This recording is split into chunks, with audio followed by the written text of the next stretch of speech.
We are going to talk about Charlie Bucket's temperament evaluation. He's a confident little dude. Oh, hi. Are you coming to say hi? He's coming to say hi. He's still playing with my daughter. Yeah. Good boy. So, first thing I need you to understand is that the low, medium, high, low is not bad and high is not good. It's just a spectrum. So, the first thing that you're going to notice is I put Puppy into the temperament testing evaluation. It's a room that they haven't really spent much time in. It's new obstacles. It's new things. And what I'm looking for first is confidence level. I want to see whether their tail is up, their tail is down. Are they nervous? Are they sitting in the corner and they don't want to engage in anything? And he was the opposite. Tail's high. He was happy to check things out. He explored the tunnel. Hi. Yes. And that was consistent through his evaluation.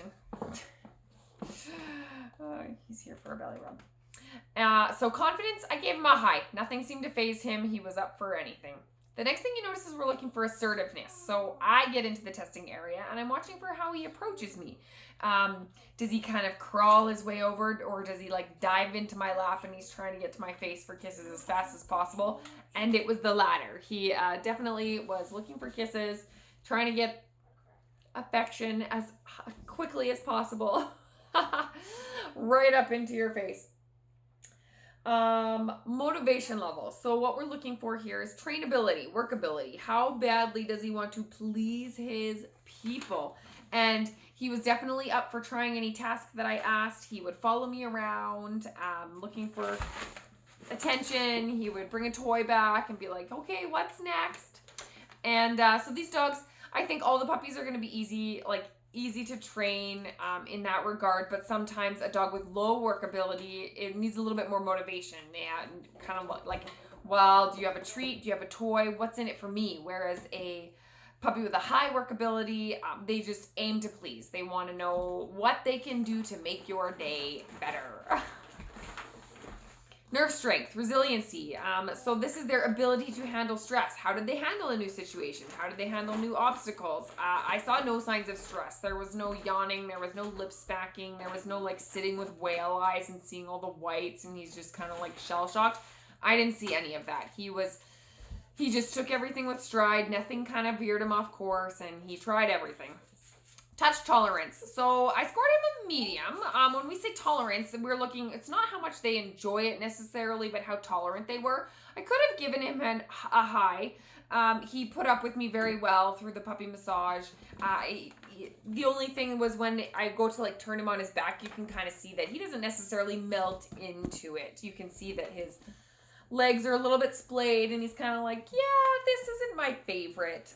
But he put up with me. So... and when we say it's about tolerance, it's more like how's a visit to the vet or a visit to the groomer. They don't need to enjoy those experiences. We're looking at how well they will tolerate those experiences. My daughter is currently holding him like a baby and he's very pleased with it. So, like I said, I could have given him a high, but somewhere between medium and high. Energy level, I gave him a medium. A low energy puppy often does a lot of sitting, they do a lot of walking, and they go nowhere fast. And a high energy puppy kind of has that vibe of like bigger than life said feeling all of the time. Whereas he did some running, he did some sitting, and he just kind of took everything in stride. He did have moments where he slowed down a little bit, and I would say that's consistent with day to day. He is definitely, if there is a puppy in the bunch that is maybe a little bit more energetic, it might be him. I would say he probably has a little bit more stamina and he can last a little bit longer. Sound and sight sensitivity. So what you notice is I pop the umbrella and I'm looking for, does he startle and how quickly does he recover? I don't care if he startles. I'm looking as to whether it caused him stress and whether he recovered from it. He didn't even notice. He kind of just like looked at it and then he came and checked it out. Same thing with the popper. I'm making like a loud popping sound with that shaker and seeing if he's startled by it, if he's put off by it. He was not at all. He came running over to check it out. So I gave him a low. He just these are tend to be the puppies that we say are more like bomb proof. They can handle big sights, they can handle fast movements, they can handle big sounds. Which is fantastic. So this is one of those adjustable traits anyways that we can be working into a puppy and building over time. But he's already fabulous with that. Prey drive, I gave him a medium.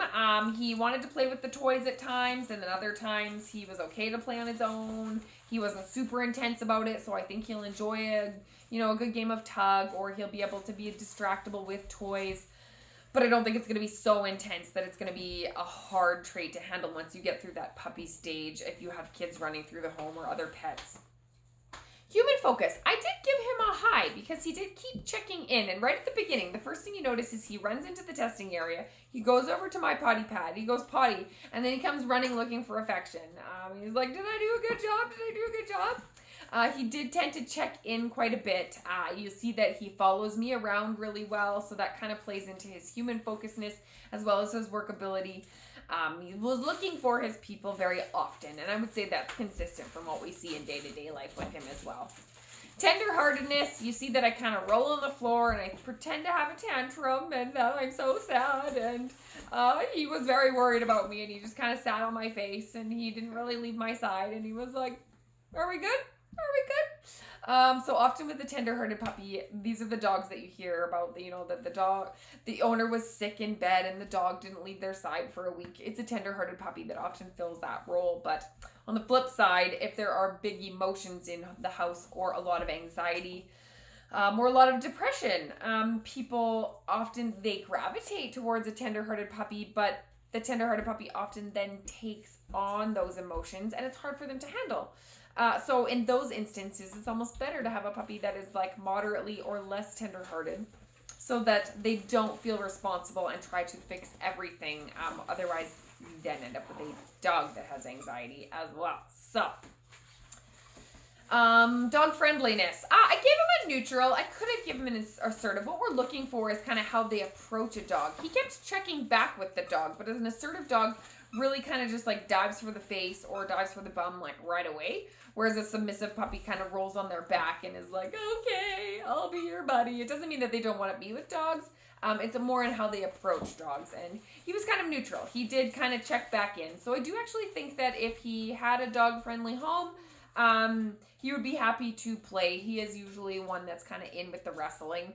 But if it's not a dog, if it doesn't already have a dog in the home, he'll be very happy as well. So either way, he's going to be good there. So if you have questions about Charlie, let me know.